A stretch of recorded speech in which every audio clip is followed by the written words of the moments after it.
Oi, tudo bem? Eu sou Henrique de Bugalho e este é o Vlog do Escritor. Hoje eu estou aqui para falar sobre alguns exemplos de tipos de narradores nessa lição 5 desse primeiro módulo. Mas antes disso, eu queria combinar com vocês a primeira live do canal, que vai ocorrer no dia 2 de abril, às 8 horas da noite, horário de Brasília. Portanto, eu vou esperar vocês lá. Sintam-se à vontade para deixar perguntas. É até mais legal que se vocês deixarem perguntas antes, porque eu já posso preparar o que eu vou falar. Podem deixar as perguntas no grupo do Facebook mesmo. Eu vou colocar as informações certinhas da live lá também.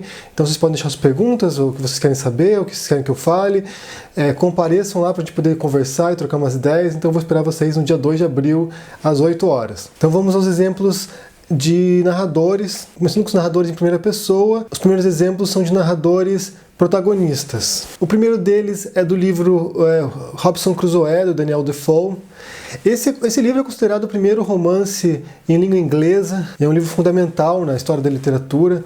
Ele renovou o gênero ao apresentar personagens desconhecidos, personagens normais, né? Porque antes, no romance tradicional, eram heróis, cavaleiros, essas coisas, e nesse primeiro romance em inglês é um homem comum, que é o Robinson Crusoe, que resolve virar marinheiro, o navio dele naufraga, ele vai para uma ilha deserta, e lá ele começa a reconstruir a vida dele lá,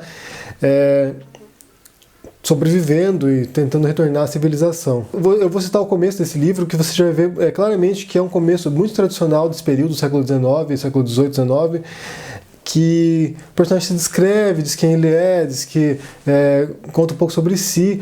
Geralmente esses romances mais antigos eles começam desde o nascimento do personagem, às vezes até antes com os pais do personagem, e vão seguindo até a velhice, às vezes até depois da morte do personagem em alguns casos. Então o livro começa assim: nasci em 1632, na cidade de York, onde meu pai passara a viver, depois de ter conseguido com seus negócios alguns meios de fortuna.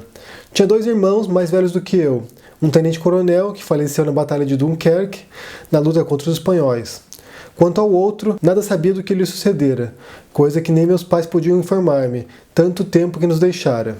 Como você pode ver ali, o protagonista ele já se introduz, ele está narrando em primeira pessoa, ele está falando eu nasci, o meu pai, o meu irmão. É um personagem que vai narrar sua própria experiência, do seu ponto de vista, e como eu havia dito anteriormente, é uma visão limitada, porque ele não sabe o que está acontecendo além do seu conhecimento próprio. O segundo exemplo é do livro Memórias Póstumas de Brás Cubas, do Machado de Assis. Esse livro é especial por uma razão muito particular, porque o personagem está morto e ele narra a sua vida no além, né, no pós-morte. Isso permite que eles tenham acesso a algumas informações que uma pessoa normal não tem, né? Ele tem o delírio da hora da morte, ele vê o mundo do outro lado, essas coisas. Mas mesmo assim é um livro narrado em primeira pessoa, ele também não tem acesso à mente dos outros personagens, ele vai descrever a experiência própria dele durante sua vida. E ele começa assim o romance. Há algum tempo hesitei se devia abrir essas memórias pelo princípio ou pelo fim. Isto é, se poria em primeiro lugar o meu nascimento ou a minha morte. Suposto o uso vulgar seja começar pelo nascimento, 2 considerações me levaram a adotar diferente método. A primeira é que eu não sou propriamente um autor de defunto, mas um defunto autor. Para quem acampa foi outro berço. A segunda é que o escrito ficaria assim mais galante e mais novo. Moisés, que também contou a sua morte, não a pôs no introito, mas no cabo. Diferença radical entre este livro e o Pentateuco. O Machado de Assis já começa criticando o estilo tradicional dos romances, né, que é contar pelo começo, contar pelo nascimento, essas coisas. E ele começa contando pela morte, né? Os primeiros capítulos já começam a falar sobre o leito de morte, por que ele adoeceu, o que o matou, o delírio, como eu disse, quem foi ao velório dele. Então ele já começa virando do avesso a forma romanesca, e isso é um romance de 1880 e pouco. E é muito legal, porque o Machado de Assis ele tem essa mania de querer inverter as coisas, de mostrar uma nova perspectiva, e ele já começa no próprio romance dele. Agora eu vou mencionar 2 exemplos de narrador testemunha. O primeiro deles é um dos romances mais importantes da história da literatura, que é o Don Quixote de La Mancha, do Miguel de Cervantes. Esse é considerado o primeiro romance moderno da história. Ele também é sobre um cavaleiro, mas o Miguel de Cervantes ele também inverte a convenção e é um cavaleiro mundano. Ele não é um cavaleiro como os heróis arturianos, como os cavaleiros medievais. Ele já é um cavaleiro todo problemático, todo cheio de defeitos, que não é realmente um cavaleiro, ele é uma pessoa normal que resolve se tornar cavaleiro de um dia para o outro. E ele também começa contando o livro como uma testemunha da história. Ele não é o protagonista, não é o narrador em terceira pessoa, ele é alguém que está contando a história do Don Quixote.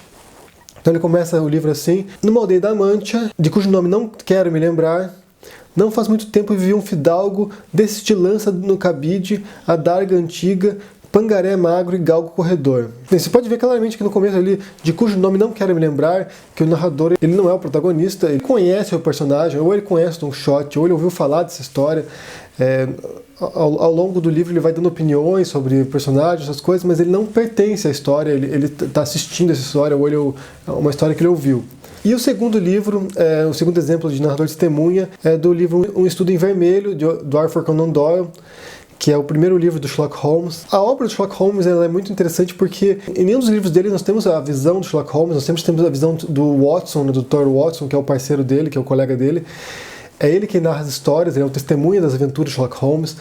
Ele acompanha o personagem nas investigações, nos casos, mas ele também participa, ele ajuda na solução de problemas. Mas ele não é o personagem principal da história, o personagem principal é o Sherlock Holmes. Então esse aqui está um momento que logo depois que ele conhece Sherlock Holmes, que ele vai morar com Sherlock Holmes lá na casa dele, na Baker Street, e aqui ele descreve um pouco o personagem. Holmes não era um homem de convívio difícil, tinha modos tranquilos e hábitos regulares. Raramente estava de pé depois das 10 da noite, e invariavelmente já tinha tomado o desjejum e saído quando eu me levantava de manhã. Às vezes passava o dia no laboratório de química, às vezes nas salas de dissecação, e eventualmente em longas caminhadas que pareciam levá-lo ao submundo da cidade. Agora seguindo para o narrador em terceira pessoa, primeiro com o narrador onisciente seletivo, também tem dois exemplos. Um deles é do Metamorfose, do Franz Kafka. Nessa novela, não é um romance curto, não é um livro muito longo, mas a gente só acompanha as desventuras do Gregor Samsa, né, que é o rapaz que acorda virado barata, virado inseto repugnante. Não temos a visão dos outros personagens, nós temos a visão particular dele, só que é um narrador em terceira pessoa que tem acesso à mente do Sansa. Aqui é o primeiro parágrafo, comecinho do livro. Numa manhã, ao despertar de sonhos inquietantes, Gregor Samsa deu por si na cama transformado num gigantesco inseto. Estava deitado sobre o dorso, tão duro que parecia revestido de metal, e, ao levantar um pouco a cabeça, divisou o arredondado ventre castanho dividido em duros segmentos arqueados, sobre o qual a colcha dificilmente mantinha a posição e estava a ponto de escorregar. Esse livro do Kafka, se você não leu ainda, corra para ler, porque, para mim, é um dos romances mais bem escritos que eu já li. Ele tem uma precisão no uso das palavras, tem uma precisão na descrição das cenas, e ele narra a história de fora, né? A gente está acompanhando o Sansa no quarto dele, ele está trancado nesse quarto, e a família, ele acorda virado bicho, e a família o rejeita, então ele tranca ele lá dentro, e ele passa lá os dias dele dentro desse quarto, tentando entender o que aconteceu com ele, tentando se adaptar à nova realidade que ele está agora.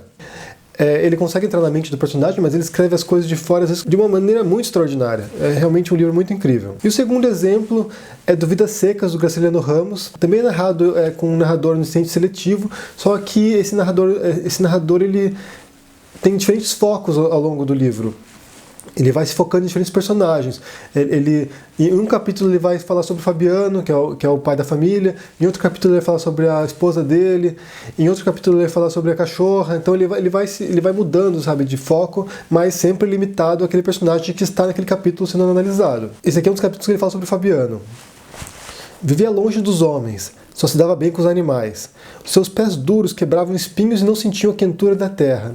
Montado, confundia-se com o cavalo, grudava-se a ele, e falava uma linguagem cantada, monossilábica e gutural, que o companheiro entendia. A pé, não se aguentava bem. Pendia para um lado, para o outro, cambaio, torto e feio. Esse romance do Graciliano Ramos não só é muito bom para entender o uso do narrador onisciente seletivo, como também para entender o discurso indireto livre, porque ele usa isso durante todo o romance para descrever as falas dos personagens, para acessar a mente deles.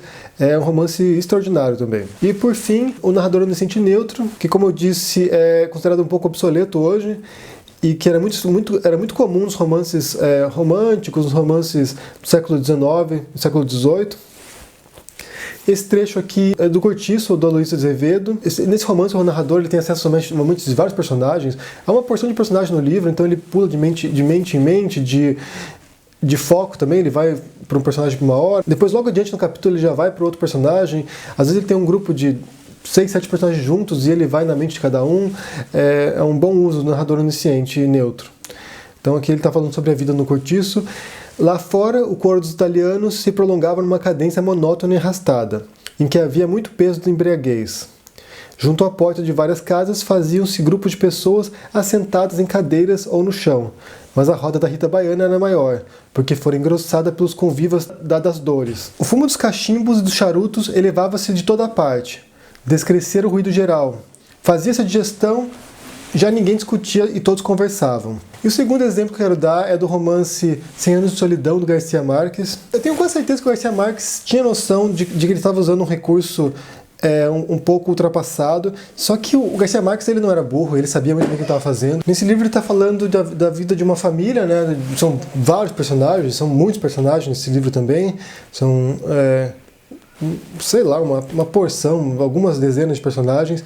E ele sabe muito bem que para poder expressar esse período longo de tempo, que são várias gerações dessa família, ele teria de fazer um narrador externo, provavelmente, só que ele não se entrega a essa forma, ele consegue brincar com as convenções. Então é um romance muito inteligente, é o grande romance latino-americano do século XX.